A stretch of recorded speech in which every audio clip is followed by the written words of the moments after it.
Please इन्हें जाने दीजिए।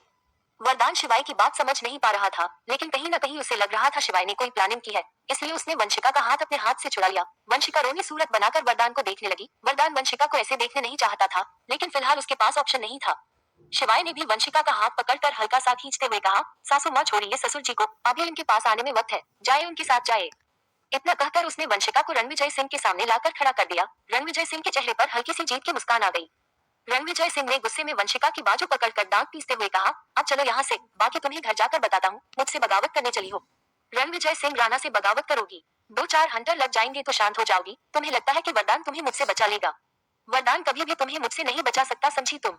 इतना कहकर रणविजय सिंह राणा वंशिका को खींचने लगा। वरदान की तो जैसे जान पर बन आई थी, वह वंशिका को जाते हुए नहीं देख सकता, इसलिए वो पलट गया। वरदान के पलटते ही शिवाय के चेहरे पर हल्की सी मुस्कान आ गई। शिवाय ने मन ही मन कहा, अरे ससुर जी, थोड़ा सा तमाशा तो देख लीजिए, थोड़ी देर बाद आपको सासू माँ मिल जाएगी, वह भी बिल्कुल सही सलामत अपनी याददाश्त के साथ। वही रणविजय वंशिका को खींच रहा था। वह जानबूझकर ऐसे खींच रहा था ताकि वरदान को गुस्सा आए और वह उसे रोकने की कोशिश करे, लेकिन वही ये भी जानता था वरदान मजबूर है, उसे रोक नहीं पाएगा। वंशिका भी रणविजय के खींचने से खींच रही थी, लेकिन वंशिका के मन में कुछ पुरानी यादें हिट कर रही थी। जब रणविजय ऐसे ही उसे खींचकर उसे खंडहर में ले जा रहा था और रणविजय ने एक ही झटके में वंशिका को उसे खंडहर के जेल में बंद कर दिया था। वंशिका को इसके साथ साथ और भी यादें हिट कर रही थी। उसके सामने बार बार वरदान का चेहरा आ रहा था, लेकिन वह धुंधला धुंधला सा था। वंशिका को शौर्य का बचपन भी याद आ रहा था। वंशिका को अपने भैया भाभी शारदा और सोनदत भी याद आ रही थी, लेकिन सब कुछ धुंधला धुंधला था। रणविजय वंशिका को खींचता हुआ पार्टी के गेट तक ले आया, लेकिन अगले ही पल रणविजय ने महसूस किया कि वंशिका उसे खींच नहीं रही है। रणविजय सिंह ने पलटकर देखा तो वंशिका अपनी पूरी जान लगाकर एक जगह खड़ी हुई थी। रणविजय ने आंखें दिखाकर वंशिका से कहा, लगता है तुम मेरी बात भूल गई हो। वंशिका ने अपना हाथ रणविजय के हाथ से झटके से छुड़ाया और रणविजय सिंह की आंखों में देखकर गुस्से में बोली, सब कुछ याद है, तुम्हारा हर एक टॉर्चर याद है, तुम्हारा हर एक अत्याचार याद है, तुमने जो मेरे परिवार के साथ किया वह सब कुछ याद है, कुछ भी नहीं भूली वंशिका। वरदान सिंह राजावत। ये सुनते ही वरदान ने पलटकर वंशिका को देखा और फिर शिवाय को, और शिवाय ने अपने कंधे उचका दिए जैसे कहना चाहता हो, सासू माँ को सब कुछ याद आ गया। वही रणविजय सिंह ने फिर से वंशिका को गुस्से में देखा तो वंशिका ने खींचकर एक थप्पड़ रणविजय के गाल पर जड़ दिया और फिर पॉइंट करके बोली, पहले मैं अकेली थी, बेबस थी, मजबूर थी, लेकिन अब मेरी मजबूरी खत्म हो गई। रणविजय सिंह गुस्से में कुछ रिएक्ट करता है उससे पहले ही वंशिका ने दोनों हाथों से रणविजय को धक्का दे दिया और भागती हुई वरदान के पास आने लगी। जैसे जैसे वंशिका वरदान के करीब आ रही थी, वरदान की बाहें भी खुल रही थी और वंशिका उन बाहों में समा कर रोते हुए बोली, राजावत साहब आप आए क्यों नहीं? वरदान ने वंशिका को अपनी बाहों में समेट लिया और फिर अपनी पकड़ मजबूत करते हुए कहा, आया था वंशिका, पिछले 18 साल से तुम्हें ढूंढ रहा हूँ। वंशिका तो फूट फूट कर रो रही थी। वंशिका जितना रोती वरदान की बाहें उतनी ही मजबूत होती। अपने माँ पापा को ऐसे देखकर आर्य को भी रोना आ गया और वह भी हीर के गले लगा कर रोने लगी। एक चांटा खाने के बाद भी रणविजय सिंह को अकल नहीं आई। वह वापस से वरदान की तरफ आया। वह वरदान को कुछ बोलता उससे पहले ही वरदान ने एक हाथ से रणविजय सिंह का गला पकड़ लिया और दांत पीसते हुए कहा, मैं इसीलिए चुप था क्योंकि शिवाय ने मुझे चुप रहने के लिए कहा था, वरना तुम्हारी घटिया पेपर मेरी वंशिका को मुझसे दूर नहीं कर सकते। रणविजय सिंह खांस रहा था, लेकिन वरदान ने उसका गला नहीं छोड़ा। शिवाय ने फिर से गला छुड़वाते हुए कहा, ससुर जी आप सासू माँ को संभालिए, इसे मैं संभालता हूँ। शिवाय ने रणविजय सिंह की कॉलर पकड़कर उसे हिलाते हुए कहा, अब मेरी बात सुन, सासू माँ की शादी ससुर जी से पहले हुई है, तो इलीगल शादी तुम्हारी हुई ना कि ससुर जी की। अब मुझे पता है कि तुम मुझे प्रूफ मांगोगे, तो मैंने उसका इंतजाम भी किया हुआ है। शौर्य ने रणविजय सिंह के हाथ में कुछ पेपर थमाते हुए कहा, ये वह पेपर है जिसमें साफ साफ लिखा हुआ है कि मेरी बुआ वंशिका की शादी मेरे फूफा वरदान से हुई है, तो तुम्हारी शादी तो इलीगल हुई। सरफराज आगे आया और उसने शिवाय को पॉइंट करके कहा, हम ये बात यहाँ खत्म नहीं करेंगे, कोर्ट तक लेकर जाएंगे। शिवाय ने आईब्रो चढ़ाकर कहा, हाँ ले जाओ, तुम्हें क्या लगता है कोर्ट में बस शादी का फैसला होगा? और भी बहुत सारी बातें बाहर निकल कर आएंगी। सासू माँ 18 साल से कहाँ थी? क्या कहोगे कि उसे तुमने कैद किया हुआ था? और जब सासू माँ तुम दोनों के खिलाफ गवाही देगी तब तुम दोनों क्या करोगे? वह भी छोड़ो, तुमने जो मेरी छुई मुई पर अत्याचार किए थे वह भी कोर्ट के सामने आएगा। फिर भी तुम कोर्ट में जाना चाहते हो तो जा सकते हो, मुझे कोई प्रॉब्लम नहीं है, पर मैं एक ही सलाह दूंगा कि कोर्ट जाने से अच्छा है कि हम ये सब कोर्ट के बाहर ही सुलझा ले। मैं तुम तीनों को गोली मार देता हूँ और देखो झगड़ा यही खत्म। सरफराज कुछ बोलता उससे पहले ही बलराज ने हाथ पकड़कर कहा, सरफराज चलो यहाँ। सरफराज सुलगती हुई आंखों से शिवाय को देख रहा था। शिवाय ने भी गुस्से में कहा, बलराज सही कह रहा है, चले जाओ, गुस्से से कोई नहीं बच सकता, कोई भी नहीं। बलराज ने फिर रणविजय सिंह का हाथ पकड़कर कहा, राणा साहब आप ही चलिए, इस बारे में बाद में बात करेंगे। बलराज जैसे तैसे सरफराज और रणविजय सिंह राणा को वहां से लेकर जाने लगा, तो शिवाय ने बलराज को पीछे से रोकते हुए कहा, बलराज साहब मैंने पहले भी कहा था मुझसे झूठ मत बोलना, लेकिन तुमने मुझसे फिर भी झूठ बोला। अब अपने परिवार की लाश पर रोने के लिए तैयार हो जाओ, सुना है तुम्हारी एक 18 साल की बेटी है। ये सुनते ही बलराज ने अपना सलाइवा घटक लिया। बलराज जानता था को उसके झूठ पता चलेगा तो वह उसे छोड़ेगा। फिलहाल बलराज कुछ कर नहीं सकता था। बलराज शिवाय को देखा जैसे रिक्वेस्ट कर रहा हो कि वो उसके परिवार को इन सब में ना घसीटे। शिवाय ने भी हाथ बांधकर एटीट्यूड के साथ कहा, चलो नहीं घसीटता तुम्हारे परिवार को, तुम अपने परिवार की लाश पर रोना नहीं चाहते तो कोई बात नहीं, लेकिन तुम्हारा परिवार तुम्हारी लाश पर जरूर रोएगा। शिवाय की बात सुनकर बलराज को तो जैसे दिमाग ही खराब हो गया, उसे समझ नहीं आ रहा था वह क्या करे, लेकिन फिर खुद को संभाल कर जैसे तैसे सरफराज और रणविजय सिंह को लेकर वहां से चला गया। उन तीनों के जाते ही हर्षवर्धन वरदान के पास आकर बोला, राजावत साहब अब इजाजत दीजिए, आप वंशिका जी को संभालिए। वरदान ने हाँ में गर्दन हिला दी। हर्षवर्धन ने फिर शिवाय की कलाई पकड़कर उसे खींचते हुए कहा, अब चलो, बहुत डायलॉग मार लिए, पता नहीं इतने डायलॉग लाता कहाँ से है। एक एक डायलॉग साउथ इंडियन मूवी का लगता है, अब चल यहाँ से। शिवाय के चेहरे पर तो एक मुस्कुराहट थी और वह खींचता हुआ हर्षवर्धन के साथ जा रहा था। फिर उसने खुश होकर एक फ्लाइंग किस आर्या को दी और आर्या के चेहरे पर एक मुस्कुराहट आ गई। फिर शिवाय ने हंसकर कहा, बस मेरी छुई मुई यह मुस्कुराहट कम नहीं होनी चाहिए, वरना शिवाय सच में आधी दुनिया को आग लगा देगा। हर्षवर्धन ने शिवाय को गाड़ी में बैठाते हुए कहा, बस बस मेरे आशिक बस कर, पता नहीं इतने डायलॉग मार कैसे लेता है। तेरा मुंह नहीं दुखता, तेरा मुंह टेढ़ा नहीं होता, ये सब बोलते हुए शिवाय ने ना में गर्दन हिला दी। पार्टी खत्म हो गई और सब अपने अपने कमरे में चले गए। हर्षवर्धन भी अपने भतीजे को लेकर वहां से चला गया। हर्षवर्धन ने रूही और राजवीर को शादी तक रघुवंशी मेंशन रुकने के लिए राजी कर लिया। राजवीर तो रुकना नहीं चाहता था, लेकिन हर्षवर्धन की बात टालता भी नहीं था। रात के वक्त वंशिका आंखों में आंसू लिए बालकनी में खड़ी थी। वरदान स्टडी रूम में कुछ काम कर रहा था। तभी शौर्य वरदान के पास आकर बोला, फूफा जी कम से कम आज तो काम मत कीजिए, आप भी जानते हैं मेरी बुआ को आपकी कितनी जरूरत है, और आप यहाँ काम में लग गए। इस पर वरदान ने कहा, शौर्य तुम नहीं समझोगे। शौर्य ने कहा, मैं कोई बच्चा नहीं हूँ जो समझूंगा नहीं। आप मुझे बताइए, मैं देख रहा हूँ जब से पार्टी खत्म हुई है तब से आप स्टडी रूम में ही है, आखिर आपके और बुआ के बीच क्या हुआ है। वरदान ने चेयर से खड़े होकर बोला, तुम्हें क्या लगता है मैं वंशिका के पास जाऊंगा और वंशिका मुझे आकर गले लगा लेगी। ऐसा कुछ नहीं होगा शौर्य, वह मुझे 18 साल की शिकायत करेगी और मेरे पास उसकी शिकायतों का कोई जवाब नहीं होगा। मैं मानता हूँ मैंने बहुत कुछ सहा है, लेकिन मेरे वंशिका ने मुझसे ज्यादा सहा है। सच कहूँ तो मेरे अंदर हिम्मत ही नहीं है वंशिका को फेस करने की। शौर्य बोला, फूफा जी इस डर से आप मेरी बुआ को अकेला तो नहीं छोड़ सकते। आज ही तो उनकी याददाश्त वापस आई है, और आज ही आप यहाँ स्टडी रूम में हो। जब उनकी याददाश्त वापस नहीं आई थी तब आप उनके पास चेयर पर ही सो जाते थे, और अब जब आपका इंतजार खत्म हो गया तो आप यहाँ आकर बैठ गए। चली जाए आज, नहीं तो कल आपको बुआ को फेस करना ही है। वरदान कुछ बोलता है उससे पहले शौर्य ने कहा, प्लीज चले जाए, समझने की कोशिश कीजिए। मैं आर्य के बच्चों को खिलाने से पहले आपके बच्चों को खिलाना चाहता हूँ, मुझे एक छोटा सा भाई दे दीजिए। ये सुनकर वरदान हैरानी से शौर्य को देखने लगा और फिर उसके चेहरे पर एक हल्की सी मुस्कान आ गई। शौर्य ने जैसे तैसे वरदान को धकेल कर वंशिका के कमरे में भेज दिया। वंशिका भी बालकनी में खड़ी हुई थी। वंशिका आज बहुत रोई थी, अब तो उसके आंसू भी सूख चुके थे। उसका इंतजार खत्म हो गया था। उसकी बेटी, उसका शौर्य है, उसकी सृष्टि, सब कुछ मिल गया था, खासकर उसकी राजावत साहब। वरदान धीरे कदमों से वंशिका के पीछे जाकर खड़ा हो गया। वरदान कुछ बोलता उससे पहले कि वंशिका ने पलटकर वरदान को गले लगा लिया और फिर से सिसकने लगी। वरदान ने भी अपनी पकड़ मजबूत करते हुए कहा, वंशिका अब तो सब कुछ ठीक हो गया, अब क्यों रो रही हो। वंशिका ने कोई जवाब नहीं दिया, वह बस रोती रही। वरदान ने वंशिका के बालों को चूमकर कहा, वंशिका ऐसा नहीं है कि तुम ही 18 साल मेरे बिना तड़पी हो।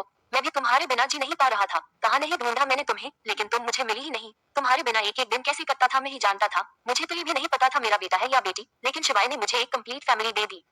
वंशिका शिकायत करना है तो कर लो, मुझे मारना है तो भी मार लो, लेकिन रोकर मुझे कमजोर मत बनाओ। मेरी वजह से तुम पहले ही बहुत रोई हो, अब एक और आंसू तुम्हारी आंखों में बर्दाश्त नहीं कर पाऊंगा। वरदान ने वंशिका का चेहरा थोड़ा सा ऊपर किया तो वंशिका ने रोते हुए कहा, मुझे रणवीर लाश देखनी है। वरदान ने भी एक जुनून के साथ कहा, जल्द देखोगी। वंशिका अभी कुछ नहीं बोली, वरदान के सीने में छुपी हुई रोती रही। कुछ देर दोनों ऐसे ही खड़े रहे। वरदान ने वंशिका को गोद में उठाया और बैग पर ले आया, और फिर उसके पास लेटकर उसे खुद से सटकर उसका सिर सहलाने लगा। धीरे धीरे वंशिका रोते रोते ही सो गई। इसे तुम्हारे बाप ने मेहनत से अचीव किया है, और हमें उनके अचीवमेंट को संभाल कर रखना है। शिवाय ने हर्षवर्धन के कंधे पर हाथ मार कर कहा, अरे चाचू ने तो मजाक कर रहा था, आप तो भारी भारी डायलॉग मारने लगे। हर्षवर्धन ने सबको देखकर कहा, मतलब कोई मसला नहीं, जाकर अपने अपने कमरे में आराम करो। सब चुपचाप अपने अपने कमरे में चले गए। वही राजवीर भी जब अपने कमरे में गया तो रोही सो रही थी। रोही बेड पर सो रही थी। राजवीर ने आसपास नजर घुमाई तो वहाँ एक छोटा सा सोफा था। राजवीर ने एक नजर उस सोफे को देखा और फिर राजवीर ने फिर खुद से कहा, मैं इतने से सोफे पर कैसे सोऊंगा, लेकिन सोना तो पड़ेगा ही, ऑप्शन में नहीं है। राजवीर ने कपबोर्ड में से लोअर टी शर्ट निकाला और वॉशरूम में चला गया। चेंज करने के बाद राजवीर जैसे तैसे उस सोफे पर एडजस्ट होकर लेट गया। राजवीर बहुत थक गया था, लेकिन उस छोटे से सोफे पर सो नहीं पा रहा था। राजवीर उस छोटे से सोफे पर ही बार बार करवट ले रहा था। उसके आधे पैर तो सोफे से बाहर लटक रहे थे। उसे इस वक्त रोही पर गुस्सा भी आ रहा था और अपनी हालत पर तरस थी। तभी रूही ने एक आलस भारी अंदर आई और उसकी आंखें खुल गई। उसने राजवीर को देखा जो सोफे पर स्ट्रगल कर रहा था। लोहे के चेहरे पर हल्की सी मुस्कान आ गई। लोहे खुद से बोली, यह शादी करनी ही नहीं थी, अब सो जाओ छोटे से सोफे पर। लोहे अपनी बात बोलकर करवट लेकर फिर सो गई, लेकिन अब उसकी आंखों से नींद उड़ चुकी थी। वह बेशक राजवीर को कितना भी इग्नोर करने की कोशिश करती, लेकिन राजवीर की पर्सनैलिटी के आगे उसे अपनी हार माननी ही पड़ती। लोहे को अपने ऊपर गुस्सा आने लगा था, क्योंकि रूही इतना तो समझ रही थी कि राजवीर की अच्छाई उसे पर हावी हो रही है। राजवीर बिना कुछ कहे ही रूही के दिल में अपनी जगह बना रहा है। लोहे बेड से उतरी और पैर पटक कर राजवीर के पास गई। राजवीर ने इस वक्त एक पतली सी चादर से अपना चेहरा ढका हुआ था। लोहे ने राजवीर की चादर पकड़ी और खींच लिया। ये देखकर राजवीर भी चिढ़ गया। राजवीर ने कहा, क्या कर रही हो रूही, सोने दो। इस पर रूही ने हाथ बांध कर कहा, इस पर सोने पा रहे हो। राजवीर ने कहा, तुम्हें क्या प्रॉब्लम है, कोशिश तो कर रहा हूँ ना, जाकर सो जाओ। लोहे अपने दांत पीसते हुए बोली, यही तो प्रॉब्लम है, मैं तुम्हें ऐसे नहीं देख सकती, अब चुपचाप उठो और जाकर बेड पर सो जाओ। और तुम कहाँ सोओगी? राजवीर ने पूछा। रूही बोली, मैं सोफे पर। राजवीर ने कहा, रूही तुम इस पर नहीं सो पाओगी, तुम्हें सोफे पर सोने की आदत नहीं है। मैं सो जाऊंगा, और वैसे भी हमें यहाँ कई दिन रहना है, तो बेहतर होगा कि तुम ही बेड पर सो जाओ, मैं एडजस्ट होकर सो जाऊंगा। रूही को गुस्सा आ गया और वो राजवीर के थोड़ा सा नजदीक गई और राजवीर के चेहरे पर झुककर उसके कॉलर से पकड़कर उसे उठाते हुए बोली, मेरा दिमाग खराब मत करो, मैंने देख लिया कितना एडजस्ट होकर सो सकते हो, सारा दिन ऑफिस में काम करते हो और अब इस छोटे से सोफे पर सोने की कोशिश कर रहे हो। अब मेरा दिमाग खराब मत करो, चुपचाप जाकर बेड पर सो जाओ, और कल से बेड पर ही सो जाना, मुझे कहना ना पड़े। राजवीर किसी मासूम से बच्चे की तरह उठा और चुपचाप जाकर बेड पर लेट गया और रूही उस सोफे पर लेट गई, लेकिन राजवीर के परफ्यूम की खुशबू उस सोफे से आ रही थी, जो रूही को अच्छी लग रही थी। रूही ने राजवीर की चादर को भी ओढ़ लिया, उसे चादर में से भी राजवीर की खुशबू आ रही थी। रूही ने भी अपने चेहरे को कवर कर लिया और अचानक ही रूही के चेहरे पर हल्की सी मुस्कान फैल गई। वही जब राजवीर बेड पर आया तो उसने सबसे पहले एक अंगड़ाई तोड़ी। राजवीर बहुत रिलैक्स हो गया था क्योंकि सच में वो सोफे पर सो नहीं पा रहा था, गुस्से में सही, लेकिन रूही ने उसे एक कंफर्ट जोन दे दिया था। कुछ देर राजवीर रूही की चादर से ढके हुए चेहरे को निहारता रहा और फिर नींद के आगोश में चला गया। राजावत हाउस। वरदान की जब आंख खुली तो वंशिका उसके पास नहीं थी। वरदान हैरानी से उठकर बैठ गया। उसने वॉशरूम के गेट की तरफ देखा, वॉशरूम का गेट खुला हुआ था, जिससे साफ जाहिर था कि वंशिका वॉशरूम में नहीं है। वरदान भी उठकर वॉशरूम में चला गया और तैयार होकर नीचे आया। वरदान ने देखा वंशिका नीचे भी नहीं है। अब वरदान को बेचैनी होने लगी। वरदान ने एक करके सारे घर में वंशिका को ढूंढ लिया, लेकिन उसे वंशिका कहीं नहीं मिली। अब तो वरदान के दिल की धड़कनें भी डबल स्पीड से भागने लगी। वरदान ने चिल्लाते हुए कहा, शौर्य शौर्य, और शौर्य भी पर वरदान के सामने आ गया। वरदान ने पैनिक होकर शौर्य से कहा, वंशिका कहाँ गई? इस पर शौर्य ने कहा, यही कहीं होगी, कहाँ जाएगी? वरदान ने कहा, नहीं शौर्य, मैंने पूरा घर ढूंढ लिया, लेकिन मुझे वंशिका कहीं नहीं मिली। कहीं वह मुझे छोड़कर तो नहीं चली गई? मैंने तुमसे कहा था कि वो मुझसे नाराज है, कहीं वह नाराजगी में मुझे छोड़कर तो नहीं चली गई? मैं कैसे समझाऊं उसे? मैंने सच में उसे बहुत ढूंढा, वो मुझे मिला ही नहीं। मुझे क्या पता था कि रंगजय ने उसे कैद करके रखा हुआ है। अब मैं उसे कहाँ ढूंढूं? वरदान की आवाज में एक बेबसी थी। वरदान के आंसू बाहर आने के लिए कह रहे थे, लेकिन वरदान ने उन्हें जैसे तैसे कंट्रोल किया हुआ था। और तभी वरदान और शौर्य के कानों में एक आवाज आई, राजावत साहब, मैं किचन में हूँ। वंशिका की आवाज किचन से आ रही थी। वरदान ने सारा घर ढूंढ लिया था, लेकिन किचन में जाकर नहीं देखा था। वरदान भागता हुआ किचन में गया तो उसने देखा वंशिका नाश्ता बना रही है। वंशिका को देखकर वरदान की तो जैसे सांस ही वापस आ गई थी। वरदान जल्दी से वंशिका के पास गया और उसने उसके हाथ से चाकू लेकर कहा, वंशिका, घर में बहुत सारे नौकर हैं, तुम्हें सब करने की जरूरत नहीं है। वंशिका ने कहा, तो क्या मैं अपना घर नहीं संभाल सकती? पहले भी तो ये सब करती थी, तब तो आपने कभी मना नहीं किया, तो अब क्यों मना कर रहे हैं? वरदान ने कहा, पहले की बात अलग थी वंशिका, अभी तुम्हारी तबीयत पूरी ठीक तरह से ठीक नहीं हुई, तुम चलो बाहर। लेकिन वंशिका वरदान के कहने से एक इंच भी नहीं हिली। वरदान कुछ बोलता उससे पहले ही वंशिका ने कहा, राजावत साहब, चुपचाप जाकर डाइनिंग टेबल पर बैठिए, मैं नाश्ता लेकर आ रही हूँ। वरदान से उसे कहना चाहता था कि उसे ये सब करने की जरूरत नहीं है, लेकिन वंशिका ने वरदान को आंखें दिखाई तो वरदान चुपचाप बाहर की तरफ जाने लगा। वरदान किचन के गेट तक ही पहुंचा था कि वंशिका ने फिर कहा, राजावत साहब, यह मत समझिएगा कि मैं आपसे नाराज नहीं हूँ, मैं आपसे बहुत नाराज हूँ। वंशिका के मुंह से नाराज वाली बात सुनकर वरदान के चेहरे पर एक मुस्कुराहट आ गई और उसने धीरे से कहा, मैं मना लूंगा। वंशिका बोली, इस बार नहीं मना पाएंगे। वरदान ने कहा, मना लूंगा। इतना कहकर वरदान डाइनिंग टेबल पर आकर बैठ गया। शौर्य एक बार वरदान का चेहरा देखता और एक बार किचन की तरफ। शौर्य को हंसी आ रही थी, लेकिन उसने जैसे तैसे खुद को कंट्रोल कर लिया। फिर वह भी आकर डाइनिंग टेबल पर बैठ गया। धीरे धीरे सब आकर डाइनिंग टेबल पर बैठ गए। वंशिका ने सबके लिए नाश्ता डाइनिंग टेबल पर लगा दिया। शौर्य ने नाश्ता देखा तो उसे दही के नाश्ते से डिफरेंट लगा। जबकि नाश्ता देखकर वरदान के चेहरे पर हल्की सी मुस्कान आ गई, क्योंकि वह सारा नाश्ता वंशिका ने वरदान की पसंद का बनाया था। वरदान ने मन ही मन कहा, नाराज तक मेरे लिए इतना कुछ बना गया, अगर कुछ होती तब तो पता नहीं क्या करती। वंशिका ने वरदान की दिल की बात समझते हुए कहा, ज्यादा कुछ होने की जरूरत नहीं है, राजावत साहब, मैंने नाश्ता आपकी पसंद का जरूर बनाया है, लेकिन इसका मतलब ये नहीं कि मैं नाराज नहीं हूँ। सब नाश्ता करने लगे। वरदान भी नाश्ता कर रहा था, लेकिन वंशिका खड़ी थी। वरदान ने हाथ बढ़ाकर वंशिका का हाथ पकड़ा और उसे चेयर पर बैठा कर कहा, तुम भी खा लो। वंशिका भी बैठ गई और खाना खाने लगी। वरदान ने आज पूरे 18 साल बाद वंशिका के हाथ का खाना खाया था। वहीं शौर्य ने भी 18 साल बाद ही अपनी बहू के हाथ का खाना चखा था। सब नाश्ता कर रहे थे, लेकिन आज सब देर तक नाश्ता करते रहे, किसी का भी मन डाइनिंग टेबल से उठने का नहीं था। सब धीरे धीरे नाश्ता कर रहे थे, क्योंकि सबको नाश्ता बहुत स्वाद लग रहा था। फाइनली शौर्य ने चेयर से खड़े होकर कहा, पापा जी, ऑफिस नहीं जाना, आज सारा दिन नाश्ता ही करते रहोगे, 2 घंटे बाद लंच का टाइम हो जाएगा। इस पर राजावत ने हल्का सा हंसकर कहा, हाँ तो मैं लंच को नाश्ते नहीं कर लूंगा। शौर्य जानता था कि आज वरदान ऑफिस जाने में आनाकानी जरूर करेगा, लेकिन ऑफिस जाना बहुत जरूरी था। शौर्य वरदान के पास गया और उनके बाजू को पकड़कर उठाते हुए बोला, फूफा जी, बस बाकी आशिकी घर जाकर कर लेना, अभी ऑफिस जाना जरूरी है। शौर्य की डायरेक्ट बात सुनकर वरदान की आंखें खुल गई। वरदान को सच में यकीन नहीं था कि शौर्य उनसे ऐसे बात करेगा, लेकिन शौर्य ने तो वरदान के सामने खुलकर अपनी बात बोल दी थी। वरदान अपनी जगह से खड़ा होकर वंशिका को देखने लगा तो वंशिका ने बिना वरदान की तरफ देख कहा, मुझे देखने से कुछ नहीं होगा, मैं देखने से नहीं मानने वाली, तो बेहतर होगा कि आप ऑफिस चले जाए, बाकी बातें घर जाकर कर लेंगे। वरदान का जाने का बिल्कुल मन नहीं था, लेकिन बुआ भतीजी वरदान के पीछे ही पड़ गए, इसलिए वरदान को ऑफिस जाना पड़ा। वरदान अपना कोट ठीक करता हुआ वहां से चला गया और शौर्य उसने एक बार सांझ को देखा और बाय बोलकर चला गया। वरदान का जाने का बिल्कुल मन नहीं था, लेकिन बुआ भतीजी वरदान के पीछे ही पड़ गए, इसलिए वरदान को ऑफिस जाना पड़ा। वरदान अपना कोट ठीक करता हुआ वहां से चला गया और शौर्य उसने एक बार सांझ को देखा और बाय बोलकर चला गया। अब आगे उनके जाते ही वंशिका ने आर्या की तरफ देखा और आर्या ने मुस्कुराकर वंशिका की तरफ। वंशिका ने आर्या की सीट पर हाथ फेर कर कहा, तुम बताओ तुम्हें क्या क्या पसंद है, मैं कल तुम्हारी पसंद का नाश्ता बनाऊंगी। आर्य ने इशारों में वंशिका को अपनी बात समझने की कोशिश की, लेकिन वंशिका आर्य के इशारे नहीं समझती थी। आर्य हाथों से इशारे कर रही थी और ये देखकर वंशिका की आंखों में पानी आ रहा था। आर्या 2 साल की थी जब रणविजय सिंह ने वंशिका को कैद कर लिया था। उसके बाद से वंशिका अब अपनी बेटी से मिली थी और अभी इस हालत में थी। वंशिका को लग रहा था उसकी बेटी कितनी बुरी हालत में है, जबकि शिवाय ने तो आर्या को ऑलमोस्ट ठीक कर दिया था। आर्या को ऐसे देखकर वंशिका ने उठकर आर्या को गले लगा लिया और आर्या ने भी अपनी बाहें वंशिका की कमर पर लपेट दी। वंशिका की आंखों से आंसू टपकने लगे। दृष्टि ने जब वंशिका का सिस्टना सुना तो बोली, बुआ जी अब आप क्यों रो रही है? आपको सब कुछ ठीक हो गया? वंशिका सुबह में बोली, मेरी बच्चे बोल नहीं सकती, पता नहीं मेरे बच्चे उस जानवर के साथ कैसे रहती थी। दृष्टि ने कहा, बुआ जी अब तो आर्या बिल्कुल ठीक हो गई है, बस इसकी आवाज आने बाकी है, अब तो आप मत रोइए। वंशिका ने बढ़कर दृष्टि को भी गले लगा लिया, उसके माथे को भी छू लिया। थोड़ी देर बाद वंशिका ने फिर पूछा, अच्छा दृष्टि तुम बताओ तुम्हें क्या पसंद है? तब मैं तुम्हारी पसंद का नाश्ता बनाऊंगी। इस पर दृष्टि ने कहा, मुझे और आर्य को पनीर के पराठे बहुत पसंद है, आप कल हमारे लिए पनीर के पराठे बना देना। वंशिका ने नमाकों से मुस्कुराकर कहा, हाँ तो नहीं फिर तुम दोनों अपने घर चली जाओगी।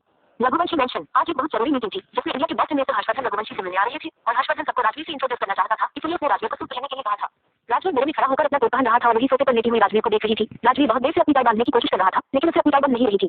राजवीर टाई के साथ में स्ट्रगल कर रहा था। राजवीर ने मिरर में देखकर खुद से कहा, यार ये क्या मुसीबत है, कैसी बंदती है ये। राजवीर ने अपना फोन लिया और उसने यूट्यूब चलाकर टाई बांधना सीखने लगा, लेकिन राजवीर से टाई भी नहीं बंधी। ये देखकर लूही कहीं ना कहीं मन मुस्कुरा रही थी।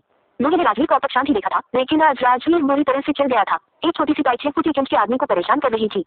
फाइनली राजवीर ने जैसे कैसे टाई बांध ली और जैसे ही उसने नोट खींचा उसकी गर्दन पर टाई खींच गई, जिसकी वजह से उसे खांसी आने लगी। राजवीर उस नोट को खोलने की कोशिश कर रहा था लेकिन गलती से छोटी टाई का सिरा बार खींच रहा था, जिसकी वजह से उसकी टाई और ज्यादा उसके गले पर कस रही थी। पहले तो रूही राजवीर को ऐसे देखकर हंसने लगी, लेकिन अगले ही पल उसने महसूस किया कि राजवीर के गले में टाई बुरी तरह फंस गई है। रूही जल्दी से राजवीर के पास आई और उसने एक ही झटके वो टाई राजवीर के गले से अलग कर दी। राजवीर पूरी तरह हाँफ रहा था। रूही ने राजवीर को सोफे पर बिठाया और फिर उसकी कमर को हल्का थपथपाने लगी। रूही टेबल पर रखा हुआ एक गिलास का पानी लेकर आई, फिर राजवीर को देखकर गुस्से में बोली, अगर नहीं लगातार बांधने नहीं आती तो मुझे कह सकती थी, लेकिन नहीं, दुनिया भर के कहे तुम्हारे अंदर इतना नहीं हुआ कि एक बार कह दे कि रूही मेरी बांध दो। राजवीर ने पानी पिया और वो काफी हद तक नॉर्मल हो गया था। राजवीर ने धीरे से कहा, हाँ जैसे मैं तुम्हें कहता और तुम मेरी टाई बांध देती। हाँ बांध देते, लेकिन एक बार मुझे कहते तो। लेकिन तुमने तो कसम खा रखी है जैसे मुझे कोई काम बताओगे ही नहीं, रूही ने अपनी नाराजगी दिखाते हुए कहा। राजवीर ने रूही की तरफ देखकर सीरियस होते हुए कहा, देखो रूही तुम आज नहीं तो कल मेरी जिंदगी से चली जाओगी, तब भी तो मुझे ये काम खुद ही करने हैं, इसलिए मैं ऐसी कोई आदत नहीं पालना चाहता जिसकी वजह से मुझे बाद में पछताना पड़े। मैं पहले भी अपने काम खुद ही कर लेता था और अब भी खुद ही कर लूंगा, मैं किसी के भरोसे नहीं रहना चाहता, किसी के भी नहीं। राजवीर की बात सुनकर रूही भी सीरियस हो गई और वह भी राजवीर के चेहरे की तरफ देख रही थी।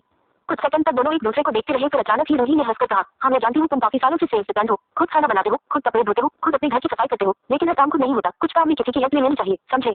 इतना कहकर रूही घुटनों के बल राजवीर के सामने बैठ गई और उसने टाई राजवीर के गले में डालकर बांधने लगी।